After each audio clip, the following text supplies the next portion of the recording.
মাশাআল্লাহ আলহামদুলিল্লাহ দেখতে দেখতে আমার আরাফাত 3 বছর সম্পূর্ণ করলো সকলের দোয়ায়। আজকের ব্লগটা কিন্তু থাকছে আরাফাতের বার্থডে ব্লগ। ডেকোরেশন থেকে শুরু করে প্রিপারেশন এবং মাস্তি মজা যা কিছু হয়েছে সব কিছুই আজকে ক্লিপগুলোতে দেখতে পাবেন। সো চলেন শুরু করা যাক। আসসালামু আলাইকুম। আজকের ব্লগটা থাকছে দুঃখজনক ঘটনা দিয়ে। আরাফাত লাস্ট 1 ইয়ার ধরে খুব ডিস্টার্ব করছে চুলকাটা নিয়ে, কেন যেন সে খুব ভয় পায়। তো তার দাদার সাথেই সে সবসময় আসে, কিন্তু আজকে তার বাবা তাকে জোর করে এনেছে, যেহেতু আজকে বার্থডে চুল তো কাটতেই হবে। এদিকে সে কান্নাকাটি করে একাকার অবস্থা, কাটতে চাচ্ছিল না। তো যাই হোক, ওইদিকেই দুপুরের প্রিপারেশন আমরা খাওয়া দাওয়া সবাই মিলে শেষ করে কিন্তু আমি নেমে গিয়েছি আমার ডেজার্ট আইটেমগুলো রেডি করার জন্য, কারণ টেবিল সাজাতে আমি খুব পছন্দ করি। যদিও এবার মন মতো টেবিল আমি সাজাতে পারিনি, কিন্তু তারপরও চেষ্টা আর ইচ্ছা তো আমার সবসময়ই থাকে। তো এইদিকে আমি কিন্তু ফিনিটা করেই পুডিংগুলো বসিয়ে দিয়েছি, কারণ অলরেডি বিকাল হয়ে গিয়েছে। খাওয়া দাওয়ার পর্বের পর আমি এই কাজগুলো শুরু করেছিলাম। তো তারপরই কিন্তু মা তার বিরিয়ানি দমে দিয়েছে, আর ততক্ষণে সন্ধ্যা। তো ওইদিকে চলছিল আমার কেক প্রিপারেশন, মানে কেক বানাচ্ছিলাম। সেটার কোনো ক্লিপ আমি রাখতে পারিনি, যেহেতু তাড়াহুড়ায় ছিলাম, কারণ অলরেডি সন্ধ্যা।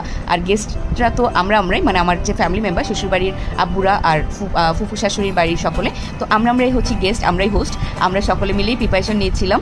ওরা সবাই কিন্তু ডেকোরেশনে ব্যস্ত ছিল। এদিকে ফুপিও টুকটাক সকল কাজে সহযোগিতা করে রেডি হচ্ছিল। জেসিকা আর নূর মিলে মেইন ডেকোরেশনের কাজটা করেছে, বাকিরা আমরা সবাই হেল্পিং হ্যান্ড।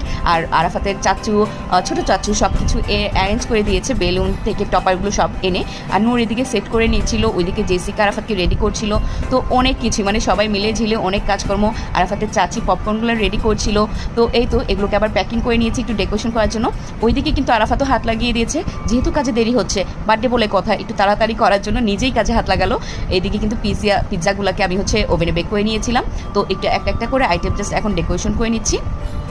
তো যাই হোক, ফ্যামিলি প্রোগ্রামগুলো এইভাবেই আসলে মজা হয়ে ওঠে, কারণ সবাই মিলে একটা তড়িঘড়ি করে একটা প্রিপারেশন নেওয়া হয়, সবাই হাসতে হাসতে খুব মজা করে আর কি কাজগুলো হয়ে যায় একসাথে আড্ডা গানে। তো আজকে খুব তাড়াহুড়া করে কাজটা করা হয়েছে বলে একটা জিনিসও আমার মন মতো হয়নি, কেক বা পুডিং কোনো কিছুই মন মতো প্রেজেন্টেশন করতে পাইনি।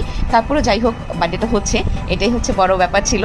কারণ হচ্ছে বার্থডে করার কোনো প্ল্যানিং আমাদের ছিল না লাস্ট পর্যন্ত। আরাফাতের দাদি চাচ্ছিলেন বার্থডেটা যেন হয় আরাফাতের খুশির জন্য। তো যাই হোক, ফাইনালি বিকাল থেকে আমরা প্রিপারেশন গুছিয়ে নিয়েছি।